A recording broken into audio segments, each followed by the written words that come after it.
ये जो जीवन की दशा को सुधारने का समय मिला है, बस इसमें हम सावधान रहें।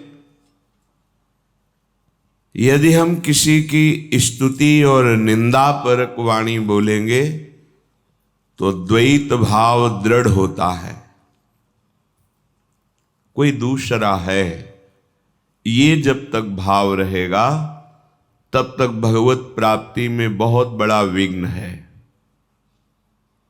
आंतरिक भाव में बहुत जल्दी अध्यात्म की ऊंचाई पर, भक्ति की भूमिका पर पहुंचने के लिए उपासक को ये सुधार करना अनिवार्य है। किसी की किसी भी तरह चर्चा नहीं होनी चाहिए। अगर हो तो भगवत भाव को पुष्ट करने वाली हो। हम अधिक समय और अधिक भजन व्यर्थ कर देते हैं वाणी के अपराध के द्वारा, जिसे हम महत्व नहीं देते। शारीरिक अपराध तो बहुत ही अज्ञानता की बात है, पर अधिकतर अपराध वाणी से बनते हैं। उपासक को हर समय ये सावधानी रखनी है, बोलना है तो भगवद वार्ता अपने प्रियालाल के विषय में या किसी महाभागवत के सिद्धांत, पावन उपदेश, पावन चरित्रों में, नहीं तो वाणी को मौन रखना है। प्रायः हम देखते हैं ये वाणी बड़ी मलिन वृत्ति प्रकट करने वाली, बहुत ही प्रापंचिक प्रवृत्ति से युक्त कर देने वाली चेष्टा करती है। कुछ लेना देना नहीं, बैठे तो कोई न कोई व्यक्ति हमारे सामने होगा, आंतरिक दृष्टि में कहीं उसके गुण वर्णन कर रहे हैं, कहीं उसके दोष वर्णन कर रहे हैं। आप देखिएगा हृदय में, ये हमारी साधना को बहुत ही मंद और हृदय को मलिन कर देती है वाणी। ताते मौन रहबो उचित है, श्री ध्रुवदास जी ने कहा है। मौन से बहुत बचाव हो जाता है। संकल्पित मौन मत रहिए, विचार मौन सबको रहना चाहिए। अनावश्यक भाषण बोलना अपराध ही मानो। देखना, जब आपकी वाणी खुले अर्थात वाणी की दशा में हो, तब आप अपनी वाणी को सावधानी पूर्वक निरीक्षण कीजिए, किसकी चर्चा कर रही है। यदि आप सावधान नहीं है तो किसी व्यक्ति की, किसी वस्तु की, किसी स्थान की या तो अनुकूलता जनित गुण चर्चा कर रही होगी या प्रतिकूलता जनित दोष चर्चा कर रही होगी, और इसी से हमारा जो साधन पथ है वो बहुत शिथिल मंद गति हो जाता है, हम जान नहीं पाते। और श्रीधाम वृंदावन में तो एक बहुत बड़ी सूक्ष्म बात है। हमें परिक्रमा करते हुए एक संत भगवान मिले थे, तो उन्होंने ऐसे स्वाभाविक कृपा करते हैं। उन्होंने कहा कि बाबा, एक बात ध्यान रखना, अगर यहाँ लाभ प्राप्त करना है तो किसी के विषय में दोष दर्शन मत करना और किसी के दोषों का वर्णन मत करना। नहीं तो जिन दोषों का आप वर्णन करेंगे वही दोष आप में बहुतायत रूप से हृदय में हो जाएंगे। परिक्रमा में खड़े होकर उन्होंने कहा था। उस बात का अनुभव भी हुआ है। अगर हमने किसी के दोषों का वर्णन किया है तो बहुत हृदय जला है और ऐसा अनुभव हुआ है कि वो दोष हम में है। इसलिए परमार्थ के उपासक को माया दोष दर्शन कराएगी, इसका काम है।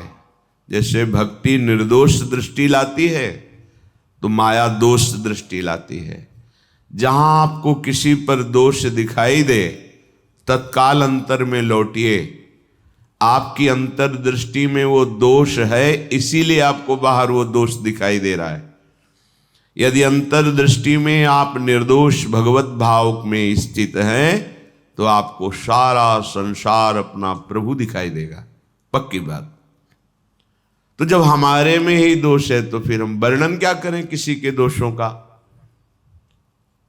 अपने हृदय को हमें पावन करके प्रियालाल के प्रेम रस से भरना है।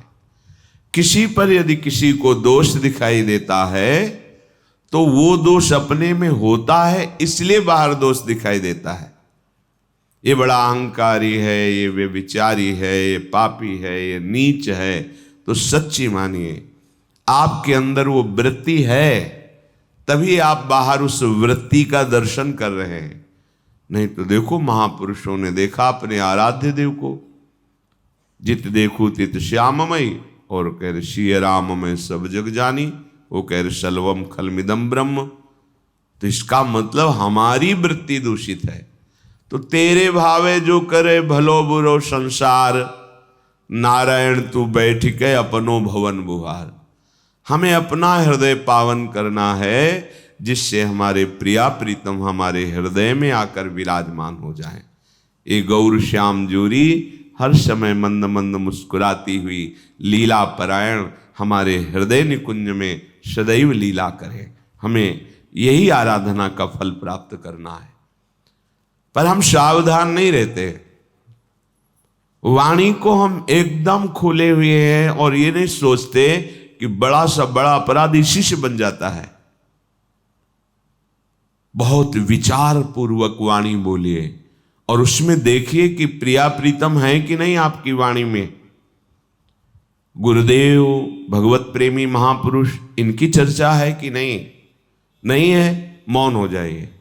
आप भगवत प्राप्ति के मार्ग में चले हैं, अब आप अगर चूक करेंगे तो फिर ये वाणी का अपराधी आपको धाम की जो महिमा है उसमें डूबने नहीं देगा।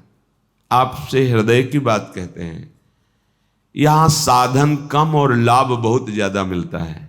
धाम है ना, अगर कुछ भी साधन न हो, केवल आपसे असाधन न बनने पावे, तो स्वयं आध्यात्मिक उन्नति आपकी यहां वास करने मात्र से होने लगेगी। आप में दिव्यता आने लगेगी, क्योंकि आप धामवासी हैं। आपके मन की मलिनता, चंचलता, विषय प्रियता, ये सब धाम की कृपा नष्ट करने लगेगी। पर धाम में रहते 20 वर्ष हो जाते हैं और हमारी आध्यात्मिक उन्नति नहीं होती, भगवत प्रेम प्रकाशित नहीं होता। उसका कारण है असाधन। जहां वाणी से असाधन हुआ कि वो क्रिया में परिणित हो जाएगा। वही दोष जो आप दूसरों पर देख रहे हैं, दूसरों का दोष आप निंदा रूप में वर्णन कर रहे हैं, वही आपके हृदय में जागृत है। पक्का है, हमने देखा है, अपने हृदय में देखा है, संतों की वाणी का अनुभव किया है। अगर हमसे गलती हो गई तो हमें गलती माननी पड़ी है, प्रणाम करना पड़ा है, बार बार पश्चाताप करना पड़ा कि हमसे त्रुटि हो गई, हमारी दृष्टि ठीक नहीं थी, हमने दोष दर्शन किया, हमें क्षमा करो। आचार्य से, गुरुदेव से, जिसके प्रति दोष दर्शन हुआ उससे। इसलिए सबसे प्रार्थना है, वाणी बहुत संभाल कर बोलिए। आवश्यक है तो बोलिए, नहीं तो भोरी सखी का ये दोहा याद कर लीजिए, ना काहू सो बोलिबो, ना कोई व्यवहार, अपनी कुंवर किशोरी को जियत निहार निहार। इससे बढ़कर कोई बात नहीं है। ना काहू सो बोलिबो, उदासीन रहो, ना कोई व्यवहार। हमारा परमार्थ और व्यवहार लाडली जो हैं, हमारा व्यवहार भी उन्हीं से चलता है। हमारे शरीर की आवश्यक सामग्री, हमारे शरीर की व्यवस्था हमारे आराध्य देव के द्वारा होती है, और हमारे परमार्थ की उन्नति, परमार्थ की दृढ़ता आराध्य देव के द्वारा होती है। हमारे व्यवहार और परमार्थ सब कुछ हमारे आराध्य देव युगल सरकार है। बस फिर हमको किसी से व्यवहार जनित वार्ता क्या करनी, परमार्थ जनित वार्ता तो हमें केवल रसिकों के संग से प्राप्त होगी, जहां हमें लाडली जो मिलेंगी। परमार्थ का विविध स्वरूप है, विविध साधनाएं हैं, उनका विविध फल है, वो सब हमें नहीं चाहिए। हमें प्रिया प्रीतम चाहिए, वो मिलेंगे रसिकों की कृपा से। तो अगर हमें परमार्थ संबंधी वार्ता करनी है तो इष्ट मिले और मन मिले, मिले भजन रस रीति, तहां निशंक होए मिलिए, तासो कीजे प्रीति। बहुत मिले सो संग नहीं। बहुत प्रकार के भक्त जन हैं, बहुत प्रकार की भावना वाले जन हैं। हम बहुतों का संग करेंगे तो हमारे विचार में, हमारे भाव में संक्रामक भाव आ जाएगा। इष्ट प्रियता, इष्ट की आराधन की रस रीति, वो हमें रसिकों से प्राप्त होगी। तो बस प्रेमी रसिकों से संभाषण करना भजन है, अन्य मौन रहना। अगर हमारा ये बात करने का स्वभाव नहीं बदला ना, जो मिला उसी से खड़े बात कर रहे हैं, या जो पास आया निंदा स्तुति, बहुत जल्दी अंतःकरण मलिन होता है। यहां श्रीधाम वृंदावन अपना नशा चढ़ाता है, ऐसा अनुराग बढ़ता है। अनुराग धाम है, पर हमारे हृदय में क्यों नहीं बढ़ रहा है? मानते हैं आप शरीर से ऐसे अपराध नहीं करते होंगे, पर वाणी से करते हैं। वाणी को मौन रखिए, ज्यादा बात करने का स्वभाव छोड़िए, आवश्यक बात कीजिए, नहीं तो नाम जप कीजिए। नाम में लोभ जागृत हो जाए, एक एक नाम आपको बहुत कीमती लगने लगे। ये प्रियालाल से प्रार्थना कीजिए कि आपको प्रियालाल के नाम में प्रीति हो जाए। नाम में प्रीति ना होने के कारण हम ग्राम्य वार्ता, लोक वार्ता, विषय वार्ता, ये सब करते रहते हैं। क्या हम उपासक हैं? यदि हम ग्राम्य वार्ता करते हैं, लोक वार्ता करते हैं, संसारिक राग द्वेष की वार्ता करते हैं, नहीं, हमारे पास समय नहीं है। रूप छके घूमत रहें, तन को तनिक न भान, ये हमारा मार्ग है। हमारे हृदय में जलन होनी चाहिए। विरह कमंडल कर लिए बैरागी दो नैन, मांगत दरस मधु करी, छके रहत दिन रैन। नेत्र हमारे बैरागी हो गए, अब प्रियालाल की रूप झांकी के सिवा कुछ देखना ही नहीं चाहते। हमारे प्राणों का पोषण जैसे माधुकरी वृत्ति से होता है, तो अब हमारे प्राणों का पोषण प्रियालाल के नाम गुण रूप से होता है। इसे कहते हैं मदगत प्राणा। भगवान कह रहे मत चित्ता मदगत प्राणा बोधयंता परस्परम। मेरे चित्त वाला, मेरे प्राण वाला। अब हमारे प्राणों का पोषण प्रियालाल के यश से होता है। अगर प्रियालाल का यश सुनने को ना मिले, प्रियालाल की बातें सुनने को ना मिले, तो हृदय में पीड़ा होनी चाहिए। बावरो सो रस में फिरे, खोजत नेह की बात, कोई प्रेम बात, कोई प्रियालाल की बात, कोई प्रियालाल के महाभागवतों की बात सुना दे। एक एक इंद्रिय हमारी आराध्य देव में लगे, ये आप सावधानी से निरीक्षण करते रहिए। आप ही अपने न्यायाधीश हैं। शास्त्र और सदगुरुदेव की वाणी को सामने रखकर अपने आचरण को जांचिए, अपनी इंद्रियों की चेष्टाओं को जांचिए, अपने मन के संकल्प विकल्प को जांचिए, और जहां त्रुटि हो तो नाम बल लेकर के, भगवत चरणों का बल लेकर के उस त्रुटि को त्यागिए। हम इस जीवन में रमने नहीं आए, जीवन मुक्त होने आए हैं। ये जो हमें अवसर मिला है परम पावन श्रीधाम वृंदावन की भूमि में बैठकर सिद्धांतों की चर्चा, भक्तों की चर्चा, प्रभु की चर्चा, अब हम अपने को मुक्त करने के लिए आए हैं। हर वासना से, हर द्वंद्व से, हर समस्याओं से, जन्म मरण से अब हम मुक्त करने की चेष्टा कर रहे हैं। तो यदि हम व्यवहार करेंगे, प्रपंच की वार्ता करेंगे, तो हम बंध जाएंगे। वो वाणी से ऐसा कर्म बन जाएगा जो हमारे जीवन मुक्तता में बाधा पहुंचा देगा। सोया हुआ अहंकार जग जाएगा। अहंकार जगा तो जन्म मरण पक्का। अहंकार गलित हो गया, बात पक्की, हम जीवन मुक्त हो गए। इसलिए सावधानी पूर्वक निरंतर नाम जप का अभ्यास, लीला गायन और अपने वाणी को मौन का विशेष आश्रय दीजिए। स्वभाव बना लीजिए ना बोलने का। किसी किसी का स्वभाव होता है बस लगे ही रहते हैं बातचीत करने में। ये साधक का स्वभाव ठीक नहीं है। चल रहे हैं हंसते हुए बात कर, नहीं, बात करना है। पूज्य पंडित गया प्रसाद जी की जीवनी में देखा, अगर परिक्रमा चल रहे हैं, कोई बात कर रहा है तो या तो मौन इशारा कर दिया, यदि संतजन कोई भागवती की बात कर रहे हैं तो खड़े हो गए, वहीं बात की, फिर परिक्रमा को प्रणाम किया, चल दिया। हमारे एक एक कदम प्रदक्षिणा ही हैं। हम प्रियालाल को जीवन समर्पित कर दिए हैं तो हमारा जहां भी चलना है वो परिक्रमा ही है। हम जो भी बोलते हैं वो स्तुति ही है, हम जो भी करते हैं वो पूजा ही है, क्योंकि भगवत समर्पित जीवन के द्वारा जो कर्म होते हैं वो सब योग बन जाते हैं। कर्म न रखकर योग बन जाते हैं। इसलिए हम अपनी बुद्धि को पवित्र रखते हुए ठीक निर्णय करें। ये बुद्धि मलिन हो गई तो ठीक निर्णय नहीं कर रहे। इसकी मलिनता का त्याग कीजिए। ना किसी से बात करने की रुचि हो जाए, ना किसी से व्यवहार करने की रुचि।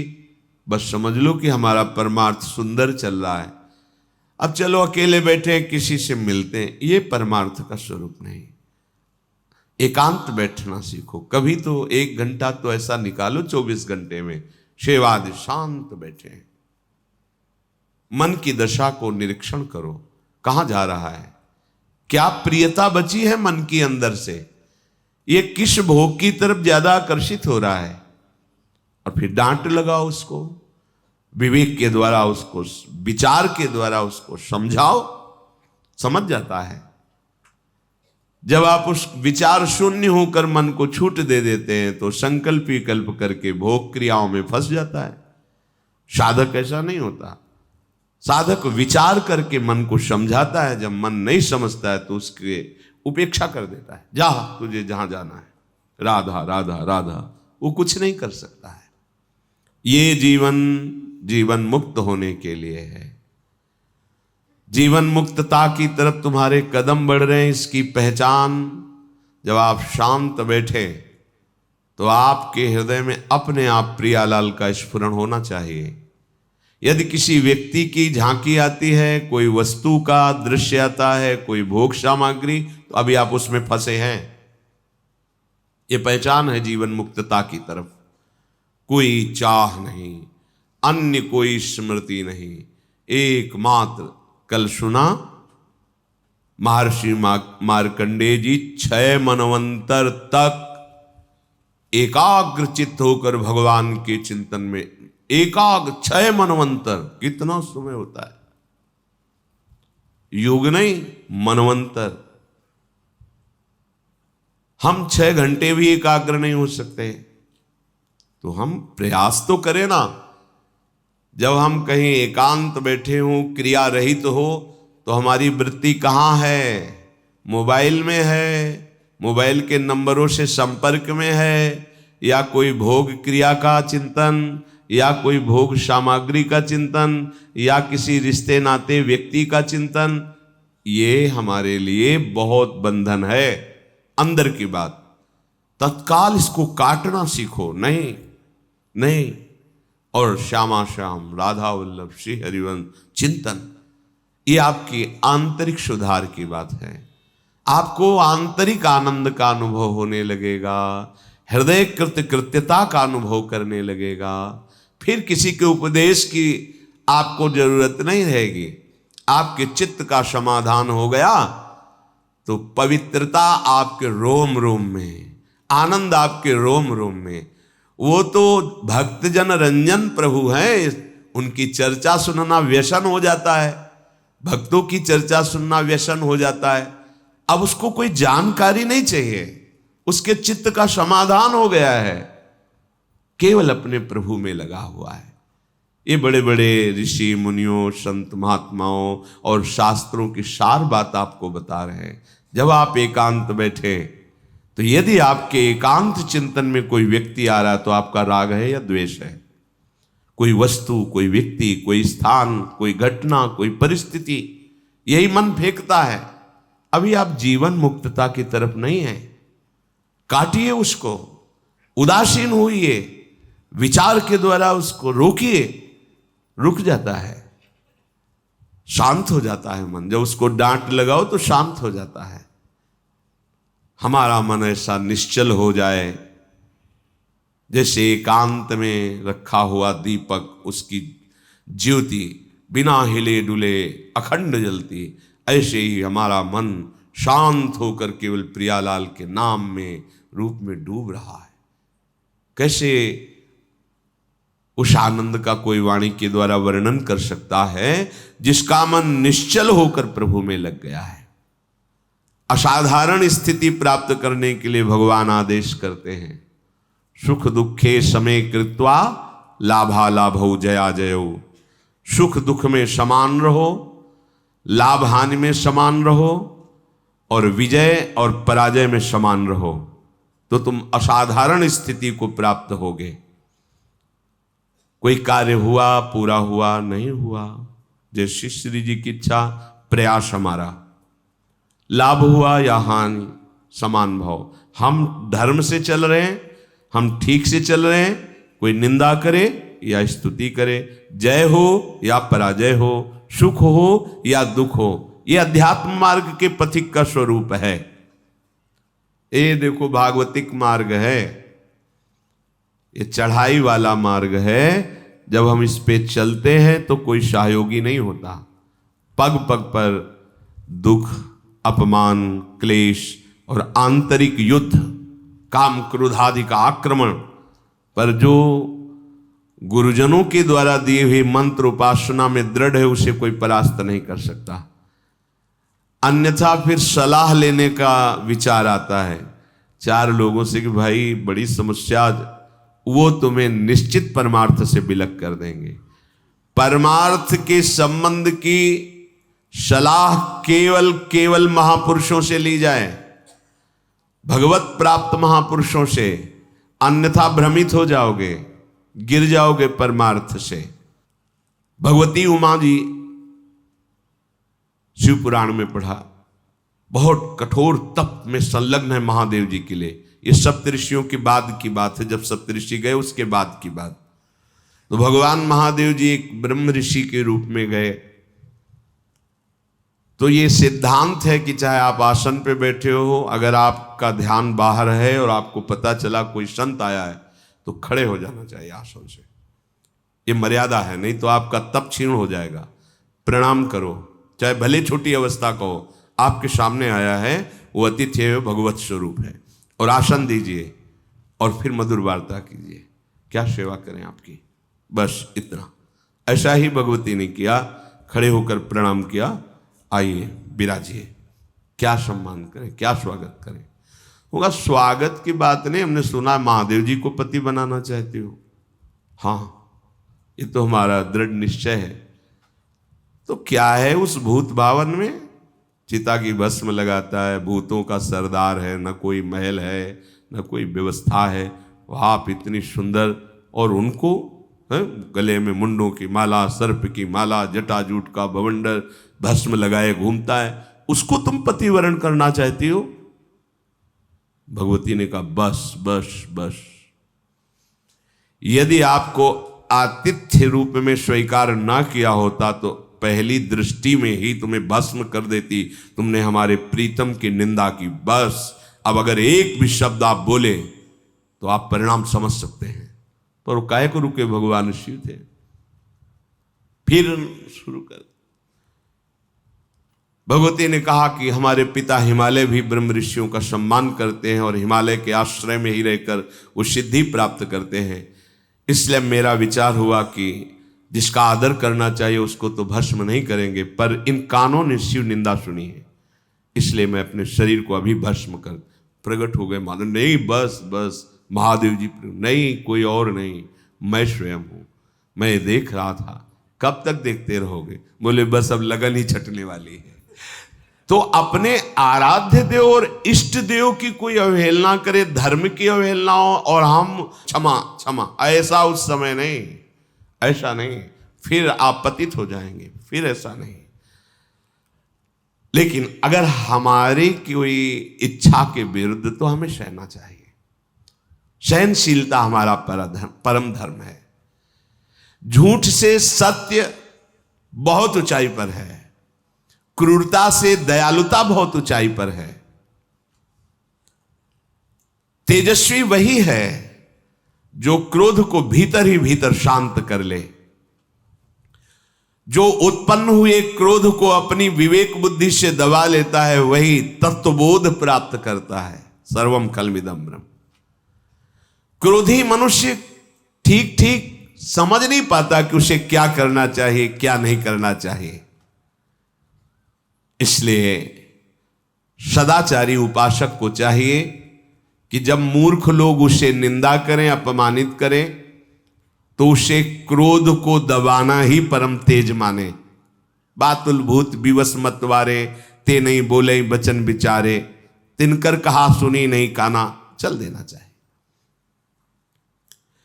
यदि कोई अपने को सतावे तो सहना चाहिए। यदि कोई औरों को सता रहा है, आप में बल है, तो फिर क्षमा नहीं, फिर रक्षा करो। पर आज का समय तो इतना विचित्र हो गया है कि सामने आपके कोई अत्याचार कर रहा है तो आप और पतली गली से निकलना चाहेंगे, सामने नहीं आना चाहेंगे। एक बार एक गाय, जो ट्रैक्टर के पीछे जोतने वाला यंत्र होता है, उसमें ऐसे जो फंसाया जाता है वो इतना होता है, तो एक नवीन गाय थी, उसका पैर पता नहीं क्यों उसमें ऐसे चला गया, और रात्रि में 11 बजे वापस होते थे यमुना जी की तरफ से, तो देखा कि वो फंसी उसमें। अब एकदम घबरा गए, तो 2-4 लोग जाते, उनका भैया अगर सहयोग करोगे तो इसको पकड़ के सीधा पैर को उठा दिया जाए तो टूटने से बच जाएगा।